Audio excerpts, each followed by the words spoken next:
Hey guys, welcome to today's 160 video, filmed in 4K as always. We are taking a look at Lieutenant B'Elanna Torres from Star Trek, a Voyager from Exo-6. So Exo-6 have been at it a while now. We have some figures from Deep Space Nine. We have the Data that's coming. We have the Pike. We have the Wrath of Khan figures. There is a heap. Now I've only focused on the Voyager line and the First Contact, Data and Picard. I'm waiting for the rest of the Next Generation crew to come out. But yes, I have been collecting the Voyager figures, and here we are. So we are one figure away from the entire Voyager line being complete. So they've done Chakotay, Janeway, Seven, Tuvok, Harry Kim, and the Doctor. They did do Tom Paris as well, and now we have Torres. So there's just Neelix left, and then the line will be complete. So nothing we haven't seen from EXO before of this box. EXO-6, we have the picture that continues on. I'll show you in a moment. We have a picture of the figure itself. Tells us that it's Lieutenant B'Elanna Torres, 6 scale figure. The top of the box just tells us that it's from Voyager with the same logo as before. You do get a Starfleet logo on the side of the box. It says Voyager, Starfleet Museum, United Federation of Planets.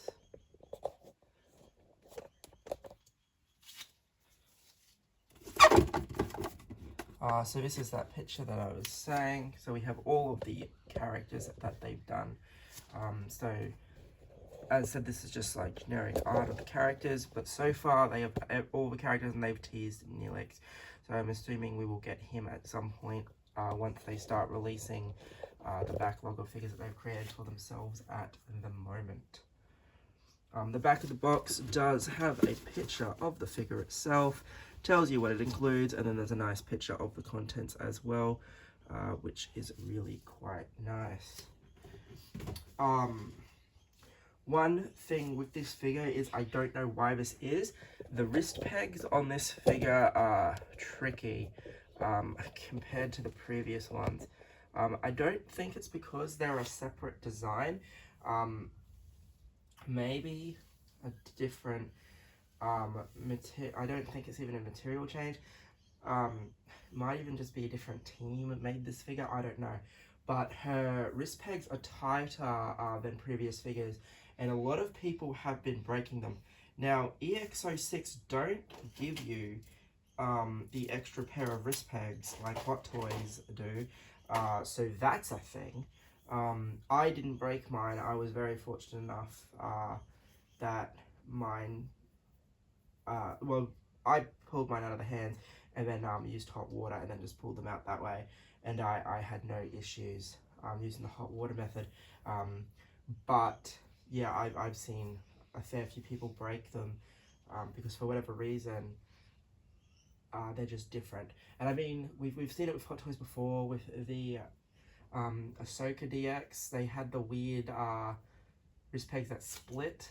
I didn't have that issue, thank God, but I know a lot of people did. And there was one other figure that had the same splitting wrist peg issue from Hot Toys, but I just can't remember what figure that was off the top of my head.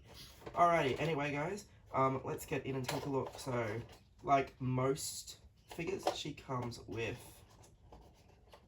7 hands. I have swapped out the hands. As I said, those wrist pegs were my biggest concern, so I got those out of the way first. So these will be the hands that will be on the figure when you first get her out. They are the 2 fists. Skin texture doesn't look too bad. You can see we've got kind of the sculpting. You can see where it's been sculpted there. I suppose it's kind of where you're still seeing that EXO is still a newish company, because you normally wouldn't get any of that sculpting coming through So again, you can see that there's blemishes there. And when you're paying 340 AUD,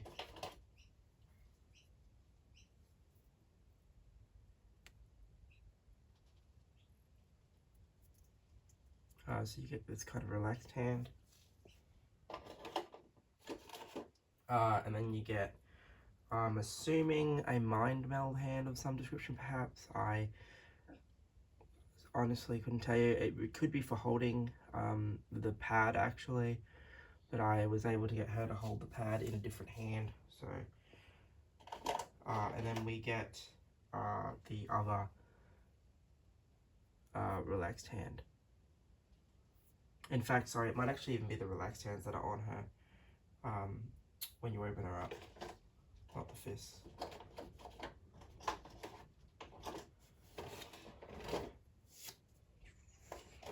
You do, of course, get the swap out base mat. If you want to do that, you've got to take the plastic off, and you deassemble the base as such, and you just get to slide it out. You, of course, get the pieces for connecting the bases to other figures and holding the fleet card. The fleet card is taped to the right underside of the box. I haven't opened it, but there it is there. I will just take it over the plastic now. It does say Lieutenant J.G. B'Elanna Torres. So these do have their full name and title on it, which is quite cool. I have heard rumors that they're going to discontinue these in the lines where actors have passed away. So I don't think the original series or the RFF card figures are going to have these, which is a real shame, because I quite like them, and I mean, not everyone's going to get them to get autographed. When your display stands don't have nameplates, they work as nameplates. But I suppose Exo-6 don't see it that way. So you can talk to them anyway. So you have the display stand as always.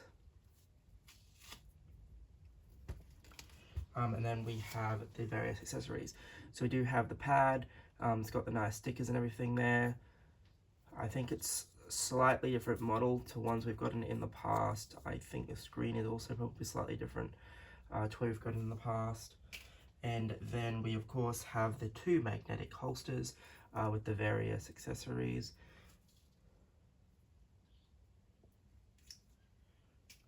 So it sits in there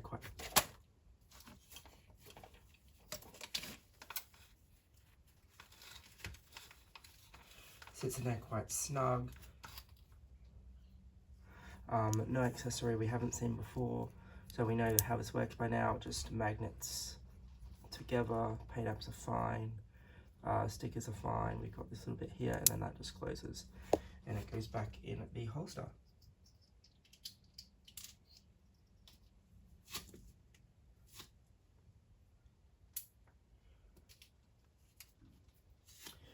So the phaser holster, again, it's got the magnets, and then you just slide it out. Again, it fits quite snug. You can see the applications on this. I have heard of people getting the getting the phaser repainted for whatever reason. I'm not too sure. It's been too long since I've watched any Trek stuff. So I've just kind of gone off what I've seen people commenting around the place. Alrighty, figure herself. So as said, I swapped out the two hands that were on the figure. So I've got the pad gripping hand, or I thought it was the pad gripping hand, and the phaser holding hand on the figure. So you will see that in a moment. It's also worth noting that she has a waist grabber instead of the crotch grabbing stand that most of the others have.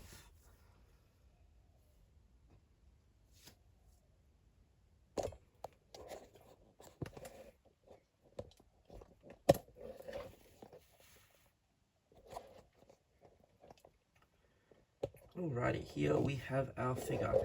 So you can see that the sculpting isn't too bad. It's pretty good lightness. The paint up is pretty good. It's probably one of their better ones. I did see a few people complaining about the eyes in the fact that she looks slightly cross-eyed. I don't think she looks anywhere near as bad as some of the others. I think my worst is probably Tuvok. And I know the actor that plays Shakte has an actual eye impairment, so I think they tried to capture that in the figure itself, and again, it doesn't look too bad from a distance. We can see her rank insignia. Again, I think the promo pictures showed it incorrectly, but they fixed that. You can see her Starfleet badge. Coming down, it's just the regular jumpsuit that they all have, just dyed in her yellow. So again, you can see those two hands there. Do a really quick side profile. The hair is could probably be better. It looks fine, but we've seen much better painted hair in the past.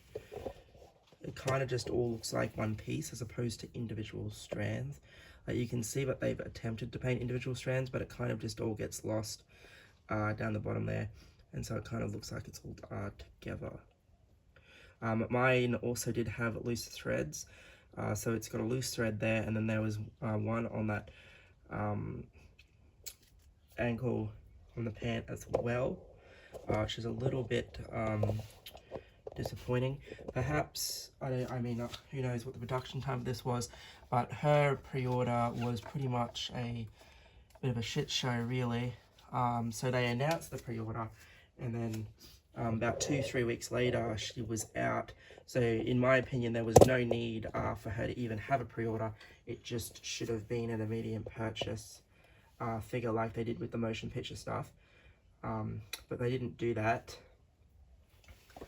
And then in transit to Australia, there was a parcel locker or something that wasn't actually checked by the airport for a few days, and she actually, I wasn't the only collector that had this problem. There were about 5 or so that I know of. Basically, we all received our tracking and shipping on the same day, and then she sat still for about a week and a half, and finally they cleared customs, and I actually raised it with Australia Post, and yeah, Australia Post got back to me and said yes, they apologized, there was an unchecked locker or something when they load the post from the plane to the facility or something. Yeah, there was just one that wasn't checked. But nowhere in that time did Exo-6 respond to any customer emails or anything. So that was unfortunate.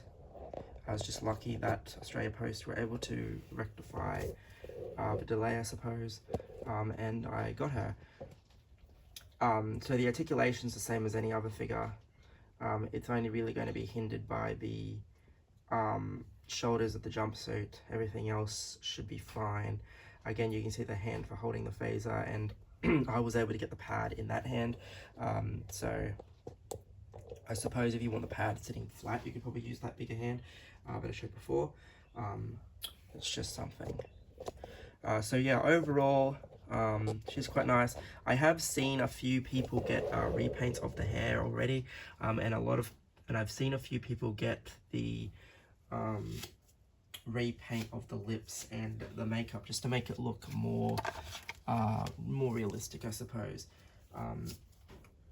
Because I mean, like I said, she looks fine, but yeah, a lot of people have just gone for a more realistic look, especially in the hair. Like, it is just such a shame that we get something like the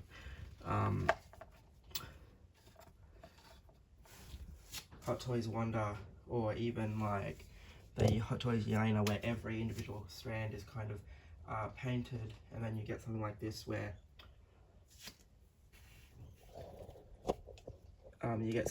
where it's just all painted to look like one piece. So it is what it is. Anyway guys, this has been our look at B'Elanna Torres. If you like the information in this video, do join the group for more 1/6 scale and other discussions. We also discuss the shows and other figures and things as well, and keep an eye out for more videos. So far with the Voyager line, the only one I did not buy was the Paris. I just thought the lightness was just way too off to warrant $340 getting directly from Exo-6, because remember I report in Australian dollars and Australian retail, so that's just the price that I'm looking at. I can probably get one for $240. I'm debating it, but I don't really think it's necessary at this point. Anyway guys, thank you for watching.